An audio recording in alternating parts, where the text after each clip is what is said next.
Bonjour les amis, nouvelle vidéo aujourd'hui pour retrouver Diodo et Youssef Indy qui étaient réunis lors d'un live qu'a donné Diodo sur son compte X. Je vous invite d'ailleurs à tous aller les voir. Il réunit à chaque fois de nombreuses personnalités et cette fois-ci ils vont parler de la fameuse loi Yadan prononcée là comme vous le souhaitez, plus de 500 000 signatures lors de la pétition. C'est tout simplement une loi qui nous interdira de dire quoi que ce soit sur une fameuse communauté, sur le sionisme, sur Israël. Autant vous dire que je me prépare déjà à aller en prison. Et écoutez bien ce qu'ils vont dire, ils ont un avis évidemment tranché par rapport à ce projet de loi, à Israël et au sionisme. Mais juste avant de les écouter, comme d'habitude, n'oubliez pas de vous abonner, le pouce, le commentaire, le partage, le boost de la vidéo. C'est les meilleurs moyens de m'aider et de soutenir mon travail. On les écoute et on en parle juste après. Cette réaction du juge Trévédic spécialisé dans le terrorisme et qui nous dit c'est inapplicable. Oui, alors la loi Yadan, elle vise à interdire en fait toute critique radicale d'Israël. Et en fait, c'est extrêmement flou puisque on nous dit que en fait l'antisémitisme serait une forme l'antisionisme serait une forme d'antisémitisme. Parce que je rappelle que ça fait un certain nombre d'années que le CRIF pousse le gouvernement et Macron à aller dans ce sens-là. Déjà en 2018, si ma mémoire est bonne, il y avait eu une ordonnance votée par l'Assemblée nationale qui ne fait pas force de loi, mais une ordonnance qui déjà posait le cadre de l'assimilation entre antisionisme et antisémitisme.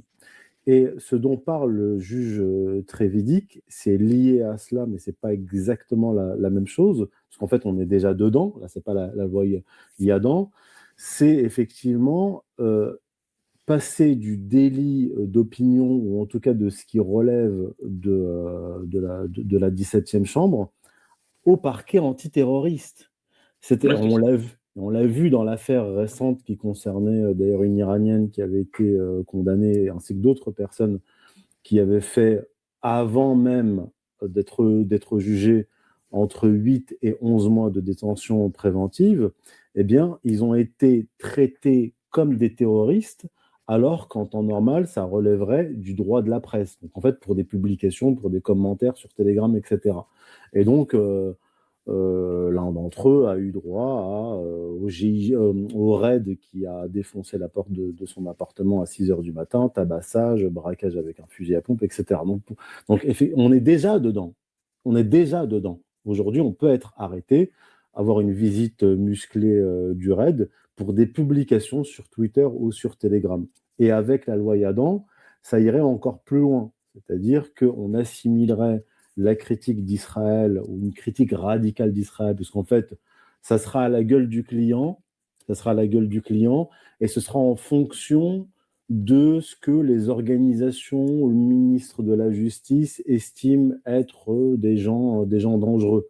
En fait, aujourd'hui, vous pouvez prendre deux personnes différentes qui vont tenir exactement les mêmes propos, mais en fonction de la gueule du client ou de son passif ou de son importance ou de son poids médiatique ou politique, eh bien, le traitement sera tout à fait différent. Donc, on va interdire, donc pour résumer, on va interdire la critique d'un État dont le Premier ministre et sous le coup d'un mandat d'arrêt international pour crimes de guerre et crimes contre l'humanité de la Cour pénale internationale.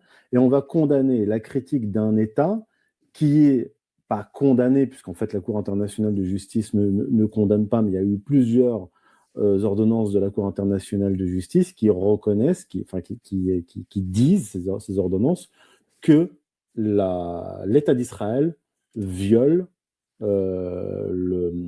les lois de prévention de 1948, loi de prévention contre le génocide. Donc aujourd'hui, critiquer un État génocidaire ou des dirigeants génocidaires peut vous valoir des condamnations et de la prison. C'est absolument, absolument scandaleux.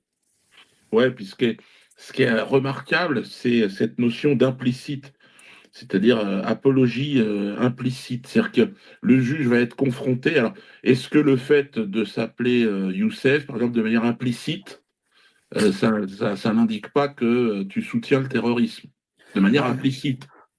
Oui, puisque en en tant que musulman, on est soupçonné d'avoir des arrière-pensées ou une certaine Hmm. Ouais, proximité ouais. avec telle ou telle organisation. Je veux dire, je l'ai vu de mes yeux vus. C'est-à-dire que si vous êtes musulman ou athée ou communiste ou juif, vous ne serez pas traité de la même façon devant un juge par rapport à ce type d'affaires. Et je rappelle, et là le juge Trévidic l'a souligné, c'est que le terrorisme n'existe pas dans le droit international. C'est-à-dire qu'il n'y a pas un consensus au niveau international sur la notion de terrorisme. Les, Chaque État a sa propre définition du terrorisme.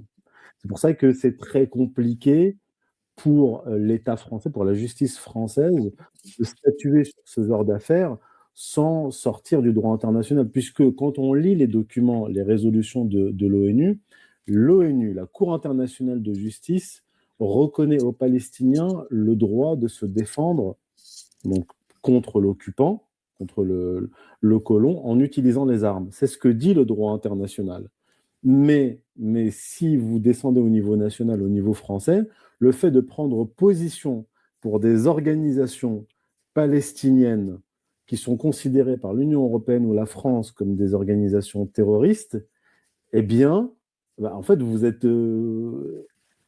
Qu'est-ce que doit faire la justice française? Elle doit appliquer un positionnement. En fait, elle applique des jugements qui sont politiques, c'est-à-dire qui sont conformes à la position de l'État français, de l'Union européenne par rapport à certaines organisations. Elle Mhm. n'est pas conforme au droit international. Vous Ouais, voyez? mais de toute façon, c'est passionnant cette histoire de droit et de justice internationale. Est-ce que toi, Youssef, tu as le sentiment qu'il existe une justice internationale? Non, en fait, il y a des textes, il y a des textes, il y a des résolutions, il y a une charte de l'ONU, mais, Ouais, mais tu sais, c'est un peu comme tes œuvres actuelles, là. C'est ouais, joli, c'est joli. Alors, on peut les citer devant la police ou devant un tribunal, ils vous disent oui, très bien, mais en fait, on s'en fiche complètement. On s'en fiche complètement. Donc, effectivement, au niveau international, le droit international n'est absolument pas appliqué. Ce qui est appliqué, c'est la loi du plus fort. C'est la c'est loi ça. du plus fort.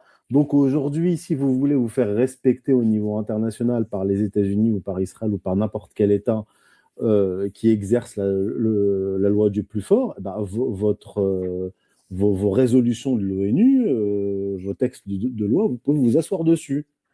Donc, qu'est-ce qui vous reste? Il vous reste la puissance armée, la puissance militaire. C'est tout. Ce n'est qu'une question de rapport de force. Quand la Chine et la Russie parlent de droit international, bon, ils parlent de droit international, mais ils ont passé des années et des années à développer un armement pour se protéger, parce qu'ils savent très bien que les résolutions de l'ONU ne les protégeront pas contre une attaque militaire des États-Unis. Donc oui, mais bon, je le dis quand même, il y a des textes Oui. qui existent, il y a un droit international qui existe, qui n'est pas appliqué, mais bon, il faut quand même que les juges, les magistrats, le gardent à l'esprit. Un Mais minimum, un minimum. l'origine de ces textes et de cette justice internationale, tu la daterais de quand? Parce que dans l'histoire de l'humanité, on pourrait à peu près la dater à la fin de la dernière guerre mondiale. On peut aller même plus loin parce qu'en fait, la fin de la Première Guerre mondiale et la fin de la Seconde Guerre mondiale ont injecté de la morale dans le droit international. C'est-à-dire que, surtout à partir de la Seconde Guerre mondiale, on a criminalisé l'ennemi. Alors que jusque-là, en théorie, l'ennemi n'était pas diabolisé, il n'était pas criminalisé. En fait, on était dans un ordre qu'on appelle l'ordre westphalien. On est toujours en Europe, là, on est toujours dans le monde occidental, parce que le droit international découle du droit européen, en réalité. Oui, C'est un parce que droit. tu me parles de la Première Guerre mondiale. Je te rappelle quand même que les Noirs n'avaient pas le droit de vote et de s'asseoir dans les bus. Enfin, Oui, c'était un droit qui ne concernait pas l'homme noir. oui, bien D'accord. sûr. Ouais, Oui, bien sûr. Ça concerne les Européens. C'est pour ça que je ouais, dis, ouais. en fait, le droit international est historiquement un droit européen. Et en fait, Je suis entièrement d'accord avec ça, ce qui montre aussi et ce qui a démontré l'arrogance en fait des Blancs et de l'Occident. Pour une raison toute simple, on dominait le monde. Donc on a imposé des règles qui entre nous des règles qu'on a bafouées à intervalles réguliers. On en parle de tous les conflits, de tous les changements de régime qu'on a imposés à des pays, à des populations qui n'en voulaient pas. Aujourd'hui, ces pays se retrouvent dans une catastrophe sans nom. J'ai la Libye qui me vient en tête. Donc le nombre de pays qu'on a bombardés pour faire semblant d'imposer la démocratie et les droits de l'homme, ce ne sont que des mesures et des lois internationales pour imposer notre vision au monde. Et ça, c'est bientôt fini. Et j'en suis content. Et pour revenir sur cette fameuse loi, Yadan, je ne sais même pas comment ça se prononce, cette loi honteuse. Honteuse. Qui dirige ce pays? Qui contrôle ce pays?